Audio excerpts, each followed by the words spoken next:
तो hello and welcome friends, और welcome to this new episode. और आप लोग स्फेरिकल मिरर के बारे में काफ़ी कुछ सीख चुके हैं, तो उसी सीक्वेंस में आगे बढ़ते हैं। ठीक है, और देखते हैं नेक्स्ट चीज़, नेक्स्ट टॉपिक। आज हम स्फेरिकल मिरर्स के फोकस के बारे में जानकारी लेने के बाद सीखेंगे focal length. Focal length of spherical mirrors.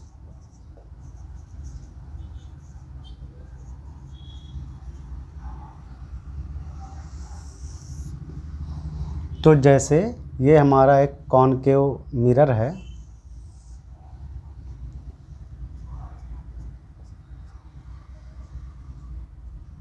Concave mirror.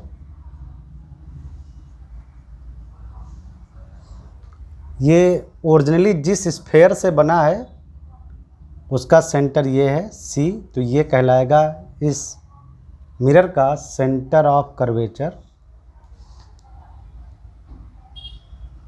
इस मिरर का जो सेंटर है, इस मिरर का, केवल इस मिरर का सेंटर, सेंटर ऑफ कर्वेचर नहीं, इस मिरर का सेंटर, वो जो मिड पॉइंट होगा पूरे आर्क का, वो मान लो ये है P।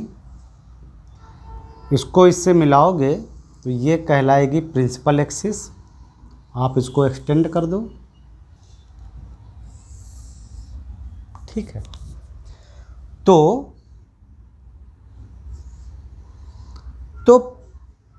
इस प्रिंसिपल एक्सिस के एकदम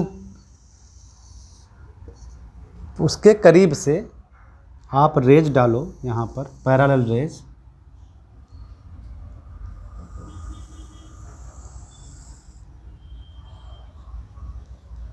प्रिंसिपल एक्सिस के ये जो है ना, ये हमारी प्रिंसिपल एक्सिस है।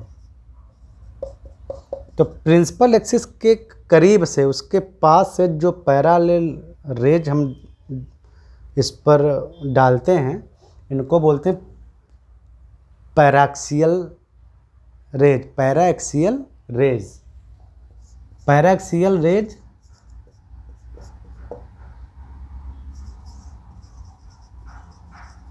का मतलब है कि वो पैरेलल रेज जो प्रिंसिपल एक्सिस के काफ़ी करीब से गुजर रही है। ठीक है। थोड़ा सा व्यू बड़ा करने के लिए हम क्या करते हैं कि इनको थोड़ा दूर से दिखाते हैं, चूँकि हमें फार्मूला निकालना है ताकि पिक्चर सही बने, थोड़ी आपको दिखे, समझ में आए।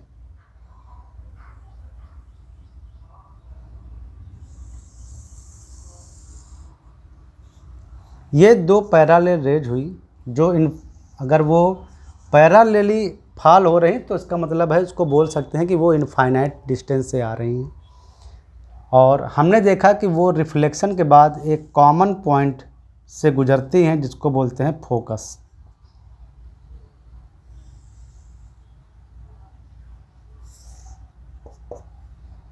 ऐसे रिफ्लेक्ट होकर निकल जाती हैं और वो जिस पॉइंट पर कन्वर्ज होती हैं उसको बोलते हैं फोकस।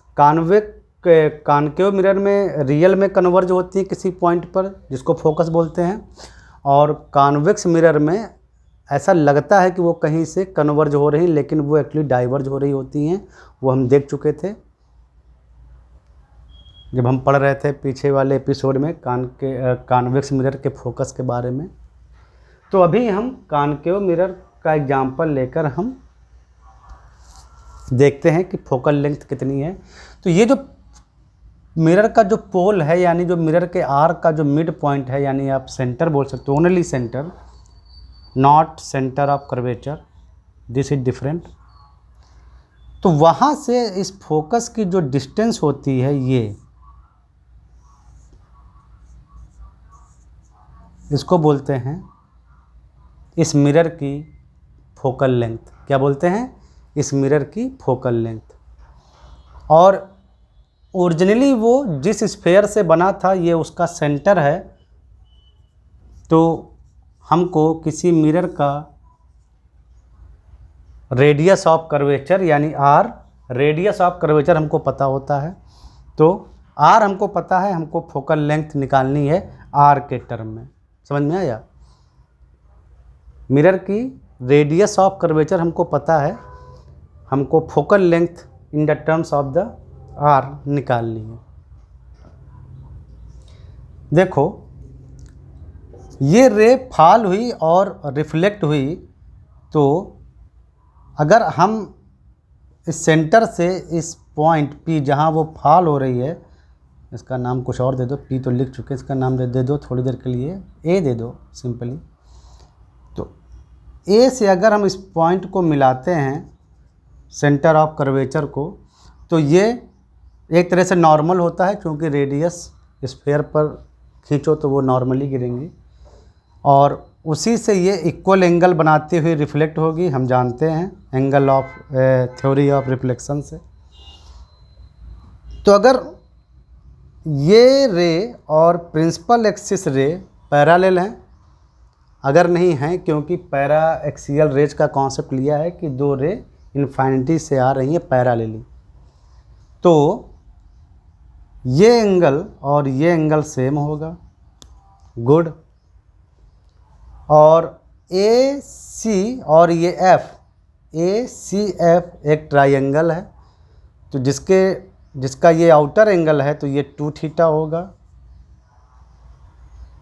इतना एंगल, इसको डबल मार्क कर देते हैं, तो 2 थीटा होगा। वैसे भी आप देख सकते हो कि ये रे और प्रिंसिपल एक्सिस पैरेलल हैं, और ए एफ ये लाइन आई है, तो जाहिर सी बात है कि इतना टोटल एंगल और इतना टोटल एंगल इक्वल होगा। तो ये 2 थीटा, ये थीटा, और ये अलग अलग थीटा। देखो यहाँ से यहाँ पर एक नॉर्मल डाल दो थोड़ी देर के लिए, इसका कुछ नाम दे दो, AN, या A लिख चुके हो आप, B डाल दो, कोई दिक्कत कुछ नहीं। हमने अपनी तरफ से एक नॉर्मल डाल दिया, और अब हम tan थीटा यहाँ लगाते हैं, क्योंकि हमको R पता है, रेडियस ऑफ कर्वेचर। तो tan थीटा कौन से ट्रायंगल में?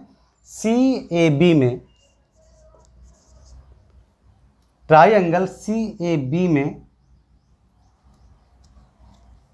tan theta equal to AB by CB। कोई दिक्कत नहीं, यानी AB by R। CB is not exactly the radius of curvature because CB is not CP। देखो रेडियस ऑफ कर्वेचर जो R है वो CP है। एक्चुअली जो R है, अगर आप पिक्चर को ध्यान से देखो तो R क्या है? CP। यहाँ से लेकर इस मिरर के मिड पॉइंट से लेकर यहाँ सेंटर ऑफ कर्वेचर तक, ये है रेडियस ऑफ कर्वेचर R। लेकिन ये रेज हमने थोड़ा चित्र बड़ा बना दिया है, थोड़ा ये रेज को थोड़ा दूर कर दिया ताकि आपको समझ में आए। अगर ये रेज एकदम बिल्कुल पैराक्सियल, मतलब बिल्कुल ये प्रिंसिपल एक्सिस के पास से जाती, तो ये एकदम ऐसे फॉल होती। यहाँ पर जो परपेंडिकुलर है, मान लो यहाँ पर गिरता, तो ये जो AB है वो बस इतना रह जाता, तब ये जो B पॉइंट और P पॉइंट अप्रॉक्सीमेटली सेम आ जाता। B पॉइंट जो है वो बिल्कुल नियरली P तक पहुँच जाता। अगर हम कोई रे बिल्कुल प्रिंसिपल एक्सिस के पास से लाते, देखो ऐसे, ध्यान से देखना ऐसे, और वो यहाँ टक्कर मारता, तब हमारा ये जो A है ये यहाँ A लिखते और B इसके नीचे, तो जाहिर सी बात है कि B और P एकदम पास में होते। अभी हमने थोड़ा आपको समझाने के लिए पिक्चर बना दिया था बड़ा। तो ये रे प्रिंसिपल एक्सिस से काफ़ी दूर से जा रही है, एक्चुअली ये पैराक्सियल रे नहीं है, ये काफ़ी दूर से जा रही है। तो जब यहाँ से जब हम नॉर्मल ड्रॉ कर रहे हैं तो B ये P के करीब नहीं जा रहा है, तो पैराक्सियल रे यानी अगर हम प्रिंसिपल एक्सिस के पास से एकदम पैरेलल ड्रॉप करें तो ज़रूर ये B point nearly P point होगा। तो उस समय सी बी को इक्वल टू सी पी यानी आर ले सकते थे, लेकिन हमने आपको समझाने के लिए फिगर बना दिया है बड़ा, तो हम यहाँ सी बी को नियरली आर ले सकते हैं। Number 1।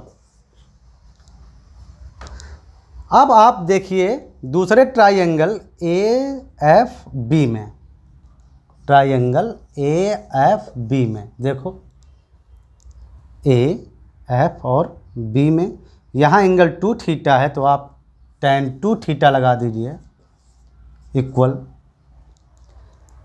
tan 2 theta equal to A B by B F.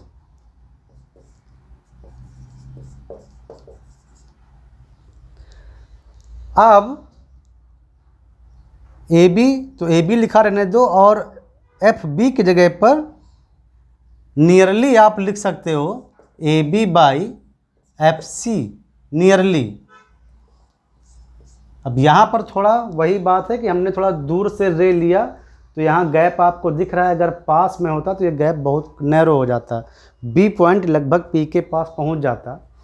तो आप इसको nearly A B by F लिख सकते हैं और ये आ जाएगा आपका A B by F C नहीं एफ पी है ये, ओके। और पी से एफ की दूरी फोकल लेंथ बी यानी F tan 2 theta. Equation number 2।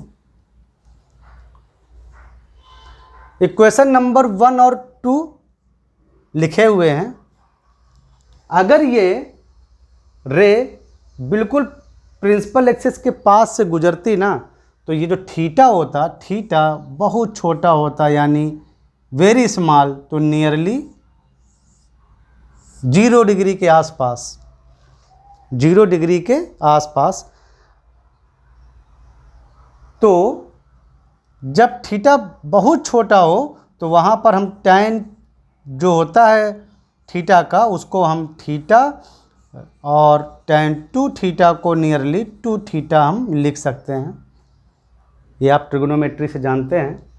तो यहाँ पर देखिए तो theta equal to A B by R और 2 थीटा इक्वल टू, ये सब अप्रॉक्सीमेटेड हैं रिलेशन इतना। तो थीटा की जगह पे 2 इंटू ए बी बाई वहाँ से आर लिख देंगे और ये ए बी बाई एफ, तो यानी आर इक्वल टू 2f यानी f equal to R by 2। तो जो ये स्फेरिकल मिरर होते हैं, स्फेरिकल मिरर, यहाँ पर जो फोकल लेंथ होती है f, वो रेडियस ऑफ कर्वेचर के हाफ के अप्रॉक्सीमेट होती है। ये सब हमने अप्रॉक्सीमेट करके निकाला है, रियल में तो b और p साथ में है नहीं।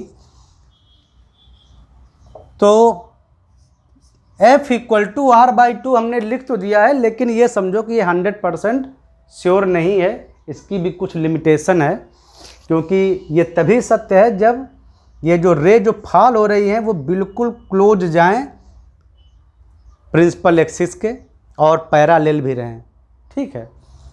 फिर भी अपना प्रॉब्लम चलाने के लिए, काम चलाने के लिए हम focal length equal to R by 2, focal length f equal to R by 2 use कर सकते हैं, where r is the radius of curvature of that spherical mirror. Okay, बनाया कि नहीं आया? सेम होल्ड करेगा कॉन्वेक्स मिरर के लिए भी। कॉन्वेक्स मिरर के लिए भी focal length f equal to R by 2 ही रहेगा। दोनों के लिए सेम है। कॉन्वेक्स मिरर के लिए सेम आप निकालो, आप ट्राई करो। कॉन्वेक्स मिरर के लिए भी फोकल लेंथ और रेडियस ऑफ कर्वेचर में यही रिलेशन आएगा। तो स्फेरिकल मिरर्स के लिए रेडियस ऑफ कर्वेचर और फोकल लेंथ में रिलेशन आपको मिल गया है, ठीक है। इसका हम लोग यूज करेंगे प्रॉब्लम सॉल्व करने में। ठीक है, तो आई थिंक आप समझ गए। ठीक है, और अब मिलते हैं नेक्स्ट एपिसोड में।